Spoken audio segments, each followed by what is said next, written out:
Hi friends, welcome back to our channel. ഞാൻ നിങ്ങളുടെ മുമ്പിൽ വന്നിരിക്കുന്നത് വളരെ ടേസ്റ്റി ആയിട്ടുള്ള ഒരു പിടിയും കോഴിയുടെയും റെസിപ്പി ആയിട്ടാണ്. നമുക്കിതെങ്ങനെയാണ് ഉണ്ടാക്കുന്നതെന്ന് നോക്കാം. ഈ ഒരു ഡിഷ് ഉണ്ടാക്കാൻ വേണ്ടി ചിക്കൻ, കറിവേപ്പില, വെളുത്തുള്ളി, ഇഞ്ചി, കറുവപ്പട്ടയുടെ ഇല, ചിക്കൻ മസാലപ്പൊടി, ഉപ്പ്, വെള്ളം, 3 സവാള, ഒരു കിഴങ്ങ്, പച്ചക്കുരുമുളക് അല്ലെങ്കിൽ കറുത്ത കുരുമുളകാണെങ്കിൽ മതി, കറുവപ്പട്ട, 6 പച്ചമുളക്, തേങ്ങ ചിരണ്ടിയത്, മല്ലി, ജീരകം, വെളുത്തുള്ളി, അരിപ്പൊടി. ഇത്രയും സാധനങ്ങളാണ് നമുക്ക് ഈ പിടിയും കോഴിയും തയ്യാറാക്കാൻ വേണ്ടി ആവശ്യമായിട്ടുള്ളത്. നമുക്ക് ആദ്യമേ തന്നെ പിടിയും കോഴിക്കുമുള്ള ചിക്കൻ കറി തയ്യാറാക്കാം. ചിക്കൻ കറി വേകാറാകുന്ന ഒരു ടൈമിൽ നമുക്ക് പിടിക്കുള്ള കാര്യങ്ങൾ തയ്യാറാക്കാം. ആദ്യമേ തന്നെ ചിക്കൻ കറി ആദ്യമേ തന്നെ പിടിക്കുള്ള ചിക്കൻ എങ്ങനെയാണ് തയ്യാറാക്കേണ്ടതെന്ന് നമുക്ക് നോക്കാം. ചിക്കൻ കറി തയ്യാറാക്കാൻ വേണ്ടി ഞാൻ 1.5 മുറി തേങ്ങ വറുത്തെടുത്തിട്ടുണ്ട്. ഇതൊന്ന് പേസ്റ്റ് ആക്കണം. അതുപോലെ തന്നെ അരമുറി തേങ്ങയുടെ തേങ്ങാപ്പാൽ വേണം.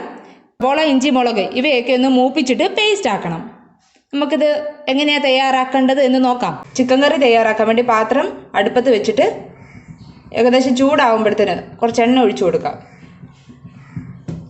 എണ്ണ ചൂടായി കഴിയുമ്പോൾ കുറച്ച് കടുകിട്ട് നമുക്ക് പൊട്ടിച്ചെടുക്കാം. കടുക് പൊട്ടി കഴിയാറാകുമ്പോൾ ചുമന്നുള്ളിയും കറിവേപ്പിലയും കൂടി ഇടും. ഒന്ന് ജസ്റ്റ് ഒന്ന് മൂക്കണം. ഏകദേശം ഇതൊന്ന് വാടി കഴിയുമ്പോൾ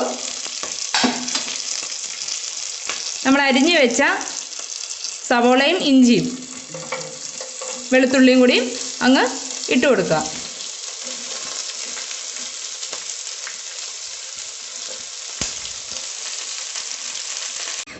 ഏകദേശം ബ്രൗൺ കളർ ആകുമ്പോഴത്തേന് നമുക്കിത് കുറച്ചെടുക്കാം. അതിൻ്റെ 3/4 ഭാഗത്തോളം എടുത്തിട്ട് പേസ്റ്റ് ആക്കാം. അതിലേക്ക് ആവശ്യത്തിന് മസാലപ്പൊടി. ഞാനൊരു 4 മുളക് പൊടി ഇട്ടു, 1 സ്പൂൺ മുളക് പൊടി ഇട്ടു, ആവശ്യത്തിന് ഉപ്പും കൂടി അങ്ങ് ഇടുക. ഞാൻ അങ്ങ് ഇളക്കുക.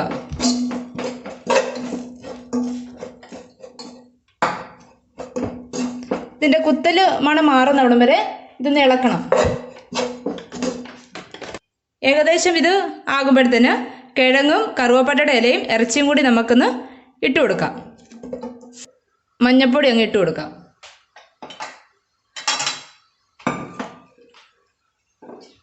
ഇച്ചിരി വെള്ളവും കൂടി നമുക്ക് ഒഴിച്ചു കൊടുക്കാം. ഈ സമയത്ത് നമുക്ക് പിടി ഉണ്ടാക്കാൻ വെള്ളം തിളപ്പിക്കാൻ വെക്കണം. 6 ഗ്ലാസ്, ഞാൻ 2 ഗ്ലാസ് പൊടിയായിട്ട്, 6 ഗ്ലാസ് വെള്ളം അങ്ങ് ഒഴിച്ച് തിളപ്പിക്കണം. ഇതങ്ങ് മാറ്റി വെച്ച സവോളയൊക്കെ ഇല്ല, അത് ഈ ടൈമിൽ നമുക്കൊന്ന് അരച്ചെടുക്കാം. പേസ്റ്റാക്കി വെച്ച തേങ്ങയും സവോളയും കൂടിയും ഇതിൻ്റെ അകത്തേക്ക് അങ്ങ് ചേർത്ത് കൊടുക്കാം. നമുക്ക് നന്നായിട്ടങ്ങ് ഇളക്കി കൊടുക്കാം. നമുക്ക് അന്നേരം കുറച്ച് വെള്ളവും കൂടി അങ്ങ് ഒഴിച്ചു കൊടുക്കാം. ഈ സമയത്ത് ചേരാൻ വല്ലതും ഉണ്ടോ എന്ന് നോക്കണം. വല്ലതും മസാലപ്പൊടിയുടെയോ ഉപ്പിൻ്റെ വല്ലതും കുറവുണ്ടെങ്കിൽ നമ്മളങ്ങ് ചേർത്ത് കൂടി കൊടുക്കും. നമ്മൾ എടുത്ത് വെച്ച അരിപ്പൊടിയില്ലേ, അതിനകത്ത് അരച്ച തേങ്ങയുടെയും അതായത് ഉള്ളി ഇങ്ങനെ നമുക്ക് ഇളക്കി കൊടുക്കാം. ഈ ഒരു പരുവത്തിൽ നമ്മൾ കുഴയ്ക്കണം. എന്നിട്ട് അതിനകത്ത് 1/4 ഭാഗത്തോളം നമുക്ക് മാറ്റി വെക്കണം.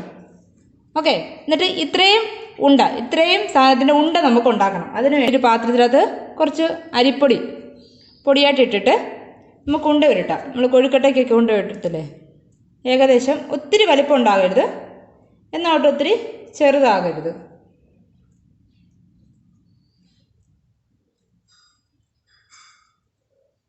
ഏകദേശം ഈ ഒരു കണക്കിൽ നമുക്ക് ഉണ്ട ഉരുട്ടി പൊടിക്കകത്തേക്ക് ഇങ്ങനെ ഇടാം. നമ്മൾ നേരത്തെ പിടി ഉണ്ടാക്കാൻ വേണ്ടി കുറച്ച് വെള്ളം എടുത്തില്ലേ, ആ വെള്ളം ഞാനൊരു ഉരുളിക്കകത്ത് ഇട്ട് തിളച്ച വെള്ളത്തിൻ്റെ അകത്തേക്ക് ഞാൻ മല്ലിയും ജീരകവും പൊടിച്ചത് ഇടുക. അതിനുശേഷം നമ്മൾ ഈ ഉണ്ടയെല്ലാം ഉരുട്ടി വെച്ചില്ലേ, അതെല്ലാം കൂടിയും അതിൻ്റെ അകത്തേക്ക് പെറുക്കി ഇടണം.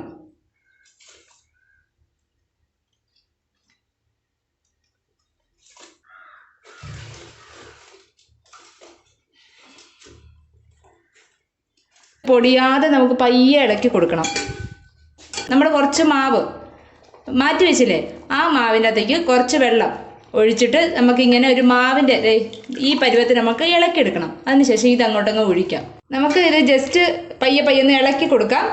ചെറു തീയേ പാടുള്ളൂ. പിന്നെ നമുക്ക് ചെറുതായിട്ട് ഇളക്കിയാൽ മതി, ഒത്തിരി അമക്കി ഇളക്കണ്ട. ഉണ്ടയൊക്കെ പൊടിഞ്ഞു പോകും ചിലപ്പോൾ. അതുകൊണ്ട് പയ്യെ ഇളക്കി കൊടുത്താൽ മതി. നമ്മുടെ ചിക്കൻ കറി ഏകദേശം ഇവിടെ റെഡി ആയിട്ടുണ്ട്. നമ്മൾ മുമ്പേ മാറ്റി വെച്ച ആ തേങ്ങയില്ലേ, ഒരു അരമുറി തേങ്ങ, അതിൻ്റെ തേങ്ങാപ്പാലും ദെൻ കുറച്ച് കുരുമുളകും കറുവപ്പട്ടയും കൂടിയും അരച്ചിട്ട് ഞാനിത് അതങ്ങ് ഒഴിച്ചു കൊടുക്കാം നമുക്ക്. എന്നിട്ട് നന്നായി അങ്ങ് ഇളക്കി കൊടുക്കാം. ഈ ടൈമിൽ ഉപ്പിൻ്റെയോ എരിവിൻ്റെയോ എല്ലാം കുറവുണ്ടോ നോക്കണം. എല്ലാം ഉണ്ടെങ്കിൽ നമുക്ക് ഈ ടൈമിൽ തന്നെ അങ്ങ് ആഡ് ചെയ്ത് കൊടുക്കാം. നമ്മുടെ പിടിയും കോഴി ഇവിടെ റെഡി ആയിട്ടുണ്ട്. എല്ലാവരും ഒന്ന് ട്രൈ ചെയ്ത് നോക്കാം. തുടർന്നുള്ള എൻ്റെ വീഡിയോസ് കാണാൻ വേണ്ടി എല്ലാവരും സബ്സ്ക്രൈബ് ചെയ്യുക. ദെൻ ആ ബെല്ലൈക്കനെ ക്ലിക്ക് ചെയ്യുക. എന്നാൽ മാത്രമേ ഞാനിടുന്ന വീഡിയോസിൻ്റെ നോട്ടിഫിക്കേഷൻ നിങ്ങൾക്ക് വരത്തുള്ളൂ.